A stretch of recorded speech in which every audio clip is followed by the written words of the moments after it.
Call 5AA now to Talk Adelaide.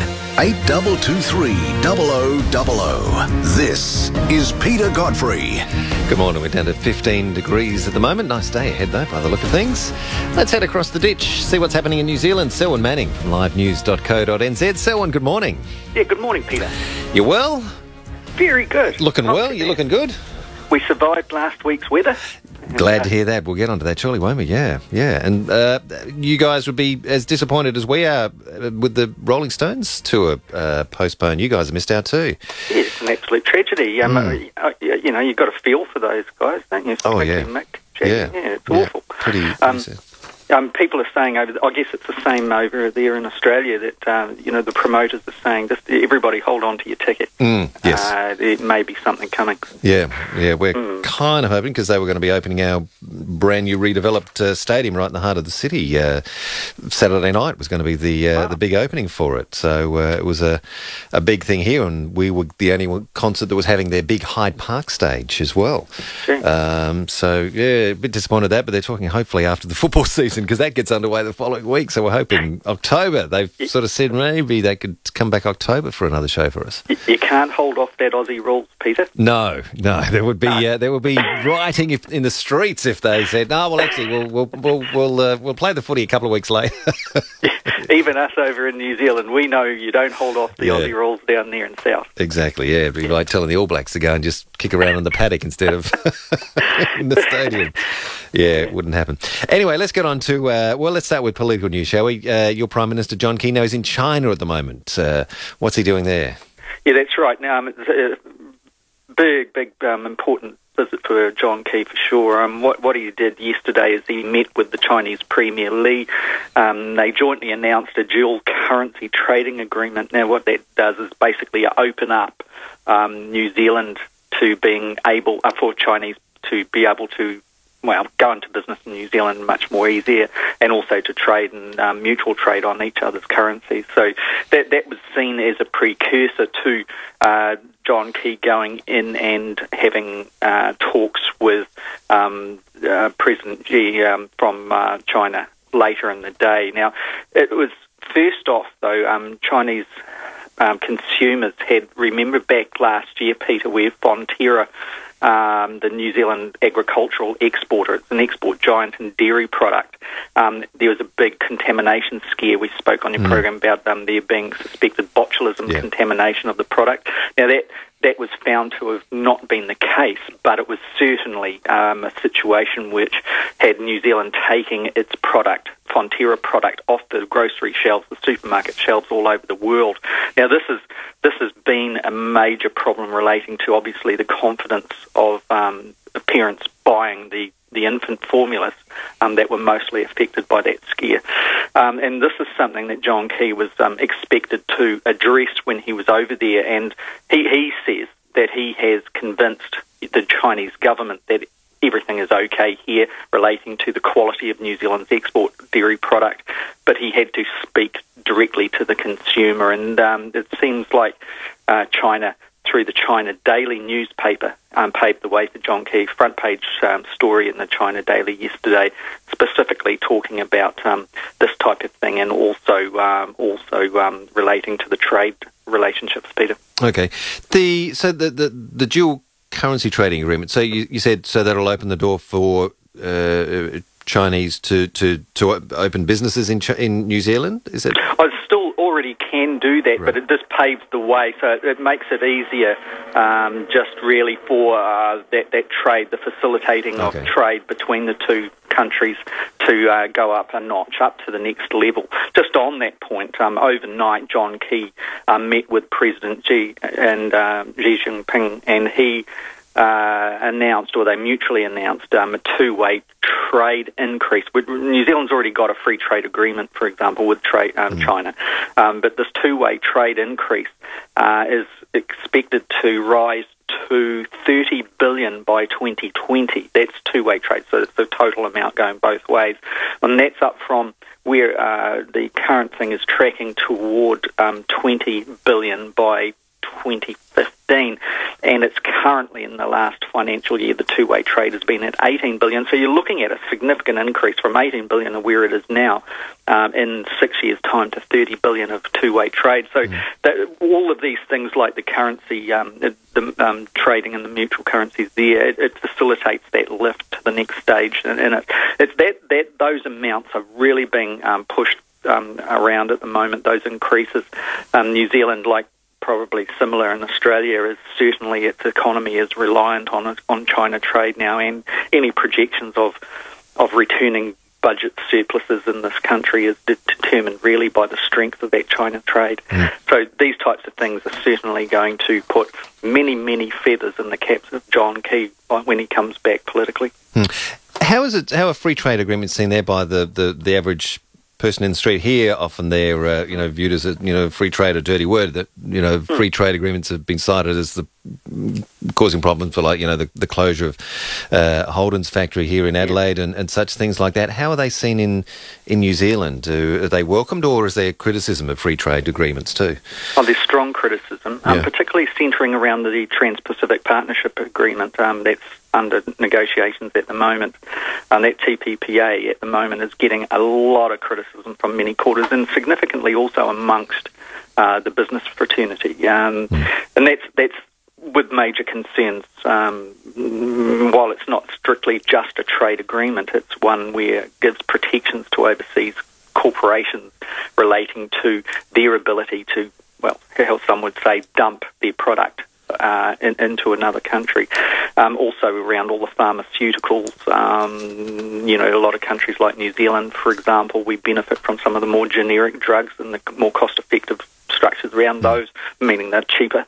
And the TPPA, if it has its way, of course, those areas will nail down those who hold the strict patents, like particularly United States corporations. New Zealand will be forced into paying top dollar for such drugs. So those kind of things in the pharmaceutical area really are a concern, certainly around copyright, etc. So, free trade relating to China. Let's peel it back onto that. I think generally the New Zealand public appears to be quite supportive of that. What we've seen as a consequence of that free trade is not necessarily China dumping product in New Zealand, but certainly New Zealand's product base, particularly in the agricultural area, actually increasing in proportions that wouldn't be available. But we already went through this the pain, if you like you guys have been going through the pain with the closures of Holden, etc. We went through those back in the 90s when New Zealand opened itself to lower tariff and zero tariff in many areas, and the consequence of other countries just being able to come and put their product here and push New Zealand manufacturers out the door, really. Okay. So we can look to you to see what benefits we could see ultimately, hopefully. Well, there is benefits, but there's certainly the problems there. New Zealand's workforce, for example, there's been a huge transition since the early 90s to where it is now, where manufacturing and going into areas of trade where you may be manufacturing things it's become very small and concentrated. The service sectors, where there's less stability in the workforce, that's where most people are entering into. So the value-added areas is where New Zealand has been trying to pitch itself and what it does do in export.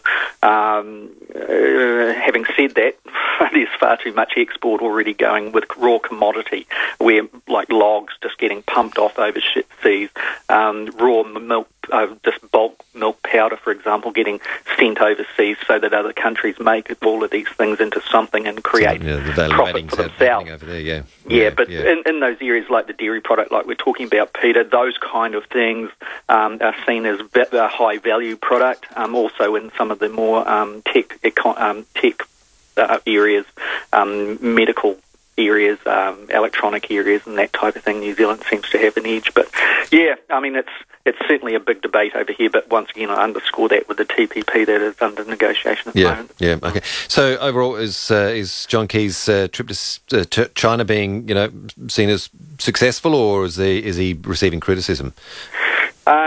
the only criticism that's come in is overnight, where the problems that we were talking about with Crusher Collins last week. You know, the New Zealand Justice Minister had gone to China, and she had met with her husband's board colleagues, if you like, in a business that he's involved with, and the problems that continue to dog her over that slight of decision making and meeting these people.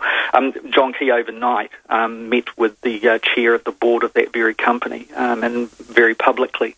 Wasn't a specific one-on-one meeting, but they stood together and shook hands and greeted media and that type of thing. So what exactly he is trying to say by that relating to this, considering it is still such a hot topic here, is anyone's guess.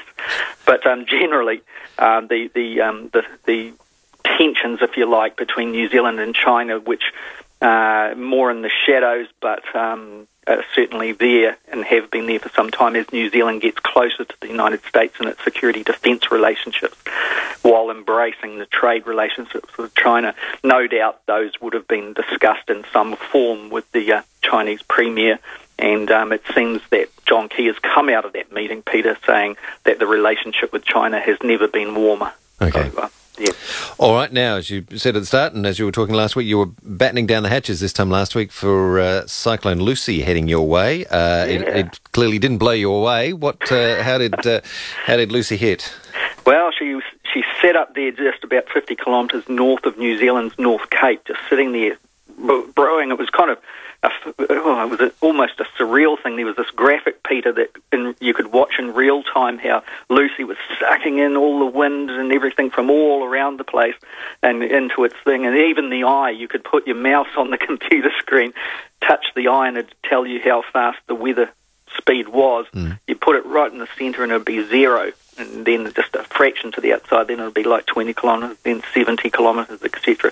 So we are all expecting, as the weather forecasters were warning, just to batten down the hatches like we said last week. But kindly, Lucy decided that she would track west of the country, just track the coast down. Now, we all got whacked by the wind. Like up in Northland, there was trees blowing over, the power lines down in some places.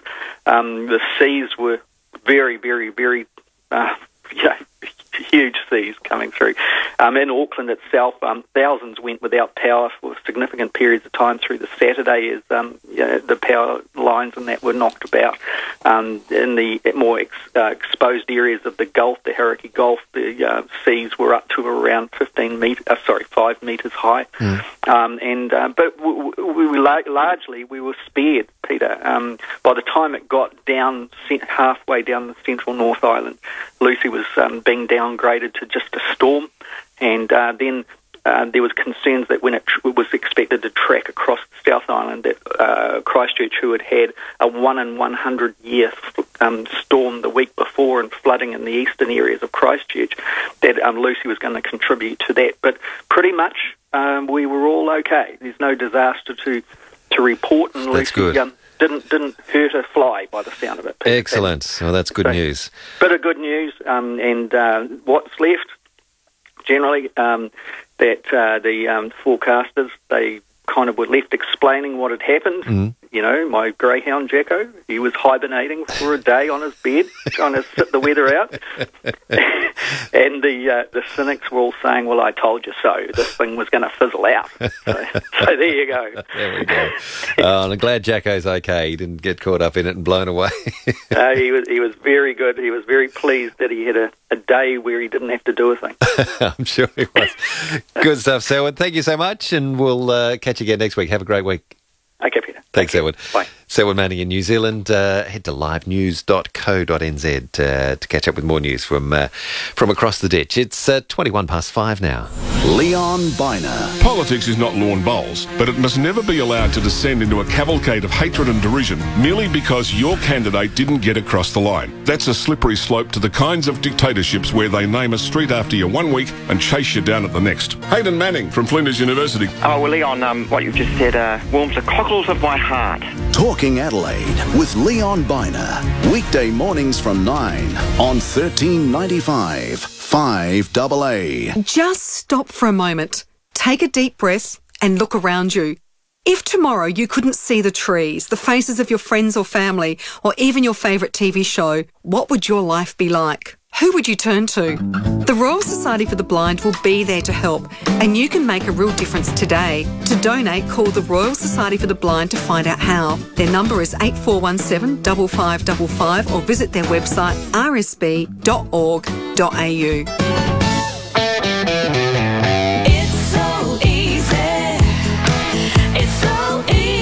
Want a new shed? It's easy. Need a new garage? It's easy. New roof? Easy. Looking for a veranda, fencing or carport? It's so easy with Apex Home Improvements. Quality Australian steel at factory direct prices. Council approval? Easy. Apex does it all.